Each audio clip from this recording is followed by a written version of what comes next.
Malapitan pala ito dahil punong-puno ng sasakyan. Itong mga paputok, mga firecrackers kasi ito mga kwitis. So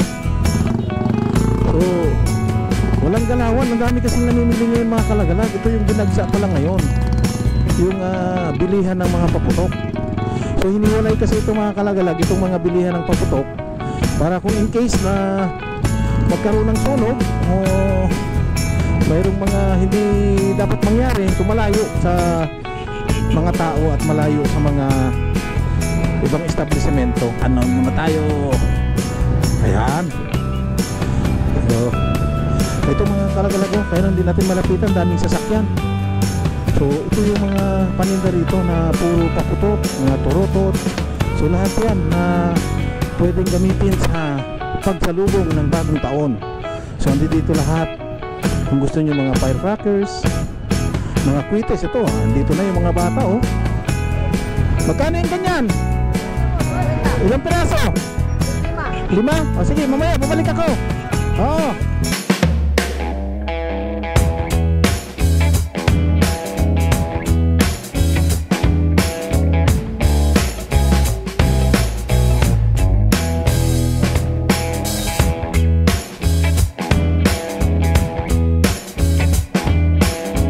Isang mapagpalang araw po sa ating lahat. Ito ang RC Lagalag TV. Mga kalagalag, panibagong araw, panibagong vlog at panibagong adventure na naman ang ating gagawin sa araw na ito.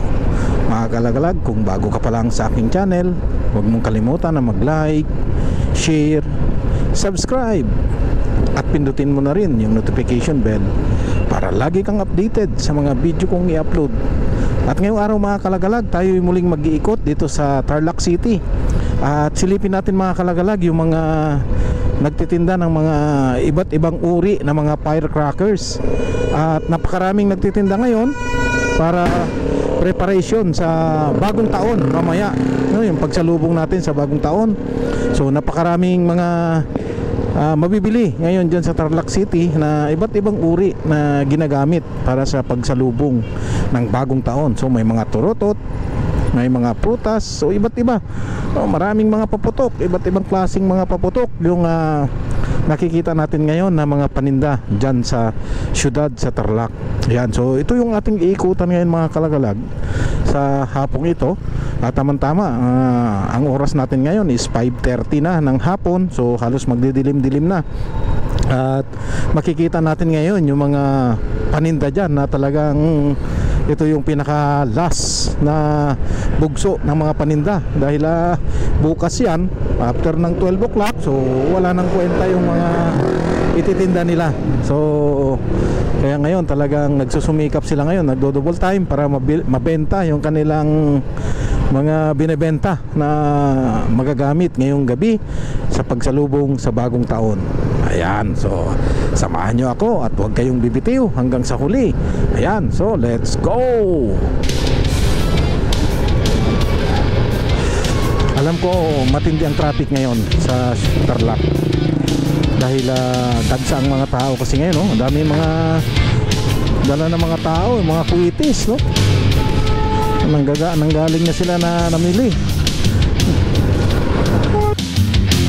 Yan. So ito yung ating last ride ngayon mga kalagalag sa 2024 at last vlog natin to sa taong ito. So bukas may panibagong vlog na tayo para sa 2025. So ngayon ito yung last at last ride natin sa 2024. Ayan, so goodbye 2024 at welcome 2025. Ayan, so ito yung ating last ride ngayon na gamit natin si Purper o yung ating Sniper 155. Ayan. Alam ko sasalubungin tayo ng matinding traffic dyan sa sentro ng Tarlac City. At maraming mamimili ngayon, humahabol.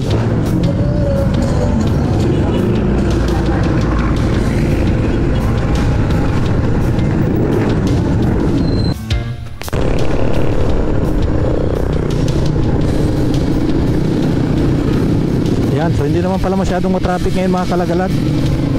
Hindi kagaya kahapon. Kahapon bugso yung mamimili kahapon eh. So ngayon tapos na, yung mga nahuli na lang.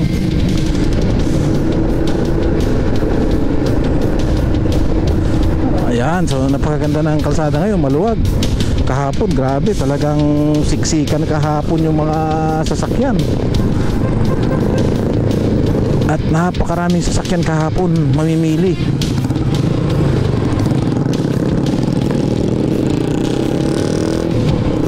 Ngayon okay na, maluwag na. Baka dyan sa maluwag pa rin. Sa palengke na lang siguro mismo ngayon ang maraming tao. O paubos na rin. Maaaring paubos na rin kasi tapos na mamili. Karamihan siguro ngayon tapos na rin mamili. Yung mga nahuli na lang nga talaga, yung mga makikita natin dyan sa palengke ngayon.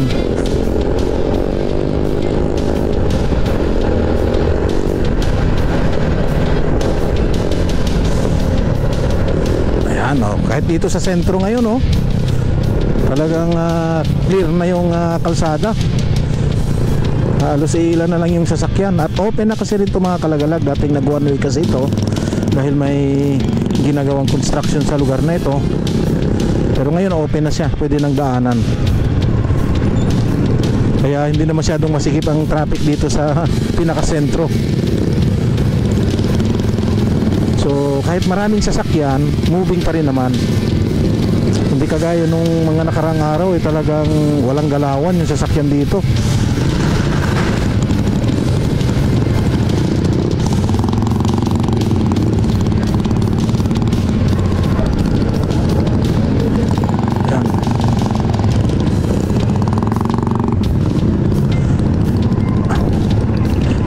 May bibilihin lang tayo dyan mga kalagalag. Bibili tayo ng uling para sa pang barbecue. Tuloy, magbablog na tuloy tayo. So doble para isang lakaran lang. Bibili ng uling, then magbablog na tuloy. Ayan. At ibablog natin yung mga nagtitinda ng mga paputok dyan. Daanan natin.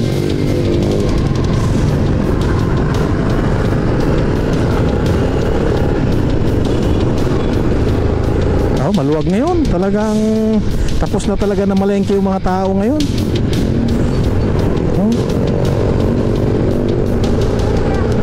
Kita mo, napakaganda yung lugar dito. Paghapon kasi maganda magtambay sa lugar na ito. Tapos kung magutom ka, napakaraming mga mabibiling pagkain sa lugar na ito. Ayan, puro kainan yan. Ang daming mga riders doon na nagutom siguro, kara-ride. Ayan, so bili lang tayo ng uling dito, then puntahan natin yung daanan lang natin. Actually yung maraming mga nagtitinda ng mga firecrackers. Titignan natin kung marami pang natira.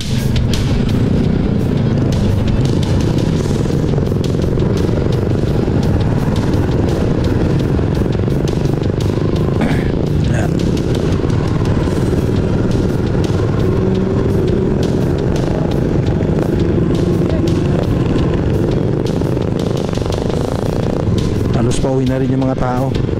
Kukunti na lang yung papunta ng palengke.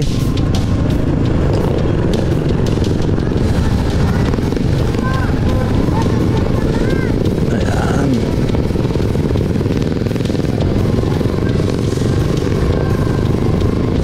Wala na yung nagtitinda ng uling dito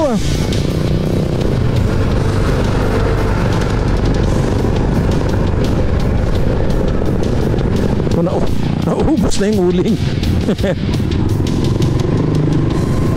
Ayun, yun yata. Ayun. Oo, yung kunti lang. Yung ganyan yung 50 pesos yata yan. 20. Pwede na yan. So yun mga kalagalag, bili lang tayo ng uling. Then pupunta na tayo dun sa mga nagbebenta ng mga paputok. Titignan natin yung mga firecrackers doon. So dadaanan lang din natin, hindi na tayo bababa. So silipin lang natin. Pabalik na tayo. ayan mga kalagalag, papunta na tayo dito sa may mga firecrackers na nagtitinda. Ayan. So ito yung ating sisilipin lang natin. Magdahan-dahan lang tayo para makita natin yung mga paputok. So, hindi na natin tanungin yung presyo kasi hindi naman tayo bibili.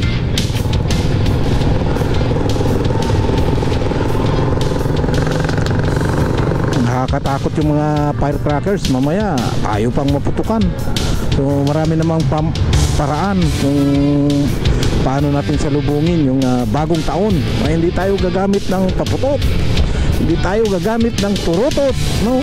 So, maraming paraan dyan na tayo ay mag-i-enjoy. Maraming paraan kung paano natin sasalubungin ang bagong taon na naaayon. Oh, dito pala nagkagulo ngayon dito. Nung dumaan tayo kanina wala pa ito. Hindi naman ba-traffic to kanina nung dumaan tayo. Pero ngayon nagkagulo na. Ayan na, nagkabuhol-buhol na yung traffic. Ito kasi yung problema, hindi natin malapitan pala ito dahil punong-puno ng sasakyan. Itong mga paputok, mga firecrackers kasi ito mga kwitis. So walang galawan, ang dami kasing namimili ngayon mga kalagalag. Ito yung ginagsa pala ngayon, yung bilihan ng mga paputok. So hiniwalay kasi ito mga kalagalag, itong mga bilihan ng paputok, para kung in case na magkaroon ng sunog o mayroong mga hindi dapat mangyari, so malayo sa mga tao at malayo sa mga ibang establishmento. Ayan.